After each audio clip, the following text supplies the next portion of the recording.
आता बघूया टॉप 9 राजकीय बातम्या। इंडिया आघाडी किंवा महाविकास आघाडी तुटली असं म्हणालो नाही। काँग्रेसच्या नेत्यांनी माझं वक्तव्य नीट ऐकायला हवं। युतीमध्ये निवडणूक लढवली तर अन्याय होतो अशी कार्यकर्त्यांची भावना। ठाकरे गटाच्या एकला चलो रेच्या नाऱ्यावर या ठिकाणी राऊतांचं विधान। इंडिया आघाडी किंवा महाविकास आघाडीतील पक्षामध्ये एकवाक्यता नाही। निवडणुकांनंतर आता त्यांचं सगळंच विस्कळीत झाल्याचं चित्र। भाजपच्या अशोक चव्हाणांची यावर प्रतिक्रिया। महायुतीला उद्धव ठाकरेंची गरज नाही। ठाकरेंची शिवसेना काही दिवसात 100% संपलेली असेल तर राऊत ठाकरेंची शिवसेना संपवून दाखवतील। केंद्रीय मंत्री प्रतापराव जाधवांची प्रतिक्रिया। पालिका निवडणुकीचा निर्णय स्थानिक जिल्हा नेतृत्वावर सोपवला जाईल। प्रत्येक जिल्ह्यातील परिस्थिती वेगवेगळी। पालिका निवडणूक स्वबळावर लढण्याच्या प्रश्नावर अशोक चव्हाणांची प्रतिक्रिया।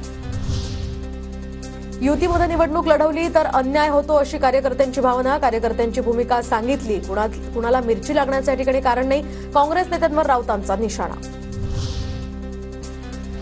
तर संजय राऊतांची मानसिकता चांगली नाही। संजय राऊत हे डिप्रेशनमध्ये आहेत। नारायण राणेंची संजय राऊतांवर टीका।